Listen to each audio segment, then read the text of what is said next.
بسم اللہ الرحمن الرحیم۔ ضمیر حیدر ضمیر آفیشیل سے میں ہوں ضمیر حیدر ضمیر، اور آج ہمارا موضوع ہے قرارداد پاکستان، جسے قرارداد لاہور کے نام سے منعقد کی گئی، جس کی تقریب، لیکن اسے بعد میں ہندوؤں نے تنزیہ طور پہ قرارداد پاکستان کا نام دیا۔ احباب ذی وقار، یہ ہم بات شروع کریں گے کہ جو مصور پاکستان جو ہیں حضرت علامہ اقبال رحمۃ اللہ علیہ نے دسمبر 1930 میں الہ آباد کے مقام پر ایک خواب پیش کیا تھا، ایک اپنا جو سپنا تھا، ان کا جو خیال تھا، آئیڈیا تھا، تصور تھا، جس کی بنا پہ انہیں مصور پاکستان کہا جاتا ہے، وہ انہوں نے پیش کیا۔ وہ ان کا خیال اور خواب یہ تھا کہ جہاں جہاں مسلمانوں کی اکثریت ہے وہاں وہاں ایک ریاست بنا دی جائے، وہاں وہاں ایک خطہ بنا دیا جائے جو صرف اور صرف مسلمانوں کے لیے ہو۔ احباب ذی وقار، چنانچہ کیا ہوا، 1933 میں اس خواب کا نام بھی جو ہے وہ چودھری رحمت علی صاحب نے رکھا، جسے ہم آج یاد کرتے ہیں پاکستان کے نام سے۔ پاکستان کا مطلب ہے پاک لوگوں کی جگہ، پاک لوگوں کا گھر۔ احباب ذی وقار، اسی طرح چلتے چلتے آپ کو پتہ ہے کہ یہ جد و جہد قائد اعظم کے فرمان کے مطابق جو ہے تب سے شروع ہو چکی تھی علیحدہ وطن مسلمانوں کا بننے کی کوشش، جب ایک پہلا ہندو جو تھا وہ مسلمان ہوا تھا یہاں بر صغیر میں، ہندوستان میں۔ تو اب آپ ذی وقار، ہوا یوں کہ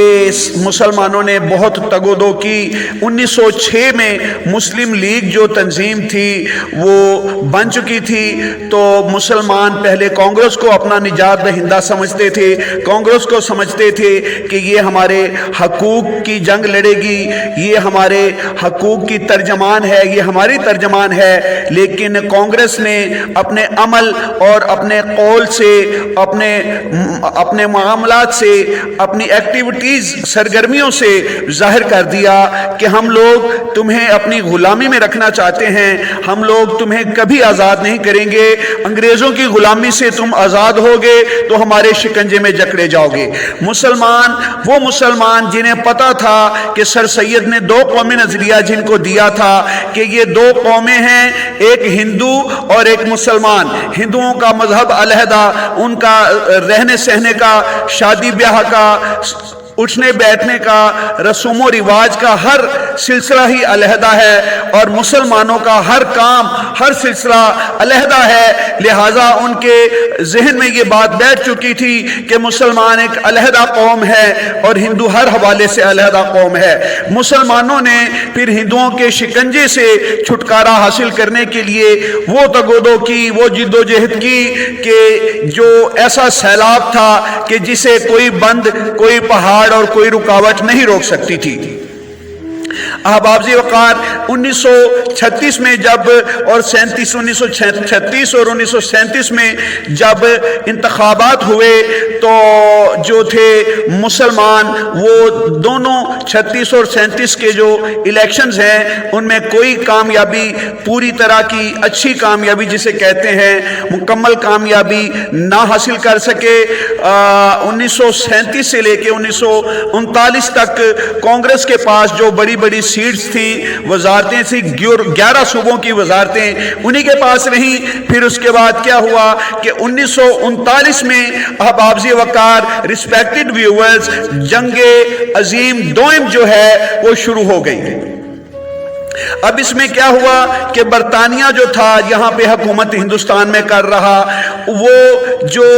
جنگ لڑ رہے تھے بڑے بڑے ممالک، ان کے اتحادی تھا ان ملکوں کا۔ تو کیا ہوا کہ ہندوؤں نے برطانیہ سے کہا کہ آپ لوگ ہمیں بتائے بغیر، مطلع کیے بغیر ورلڈ وار میں چلے گئے ہیں، تو آپ نے ہمیں مطلع نہیں کیا، ہم لوگ آپ سے ناراض ہیں۔ اور ایک دو اور ڈیمانڈز تقاضے رکھے کہ یہ بھی ہماری باتیں، ہمارے تقاضے، ہماری جو مانگ ہے پوری کرو۔ انگریزوں نے بے نیازی کا ثبوت دیا، اور جب انہوں نے بے نیازی کا ثبوت دیا تو یہ ہمارے حق میں بہتر ہوئی۔ کانگریس نے جو وزارتیں تھیں، ان کے پاس جو سیٹس تھیں، کانگریس نے استعفے دے دیے، ریزائن کیا، تو انگریز جو تھے ان کی جو دسترس تھی، ان کی جو اپنا پکڑ تھی، وہ ڈھیلی پڑ گئی۔ اب کیا ہوا کہ 27 دسمبر 1939 کو قائد اعظم رحمۃ اللہ علیہ نے اپنے تمام ساتھیوں کو ساتھ لے کر بہت عظیم و شان ایک تقریب منعقد کی، جسے یوم نجات کا نام دیا گیا۔ اب حافظ وقار پھر یوں ہوا کہ 23 مارچ 1940 میں قائد اعظم رحمۃ اللہ علیہ نے جو سالانہ جلسہ ہونا تھا، سالانہ جو میٹنگ ہونی تھی، وہ منٹو پارک میں رکھی، جسے آج کل گریٹر اقبال پارک کے نام سے یاد کیا جاتا ہے۔ اس میٹنگ میں اب حافظ وقار لکھوکھا مسلمان شامل ہوئے، لاکھوں کی تعداد میں، کیونکہ مسلمانوں کو ہندوؤں کا اصلی چہرہ نظر آ چکا تھا۔ وہ کسی شاعر نے کہا کہ کیا ملنا ایسے لوگوں سے جن کی فطرت چھپی رہے، نقلی چہرہ سامنے آئے اصلی صورت چھپی رہے۔ تو ہندوؤں کی اصلی صورت، ان کے ارادے، ان کا ذہن، ان کی سوچ مسلمانوں کے سامنے آ چکی تھی، لہذا مسلمان جوک در جوک اس جلسے میں شامل ہوئے، اور ہمارے جو لیڈرز تھے، ہمارے جو رہنما تھے، انہیں علم ہو گیا کہ یہ بہت بڑی تعداد ہے۔ پہلے ہندوؤں کا ساتھ دیا کرتے تھے، مسلمان ہندوؤں کو اپنا نمائندہ ترجمان سمجھتے تھے۔ جب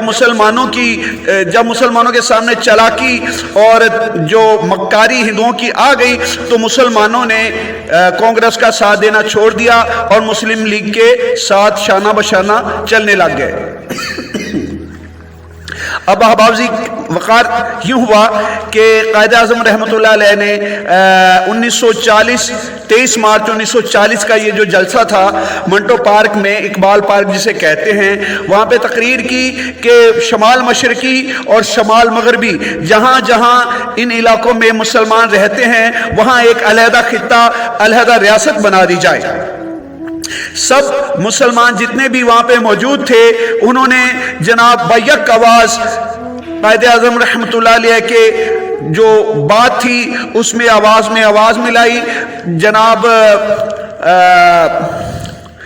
شیر بنگال جنہیں کہا جاتا ہے، فضل الحق صاحب، انہوں نے ایک ڈرافٹ پیش کیا، پڑھا، اور ساری جتنی ادھر قوم موجود تھی اس نے اس پہ لبیک کہا، آمین کہی۔ اب یہ جو ایک ادھر وعدہ ہوا تھا، معاہدہ ہوا تھا کہ ہم نے پاکستان تب اس کو نہیں کہا گیا تھا، نام ایک علیحدہ خطے کا 1933 میں چودھری رحمت علی نے رکھ دیا تھا کہ وہ خطہ جو ہو وہ پاک لوگوں کی جگہ ہو، لہذا زندہ آباد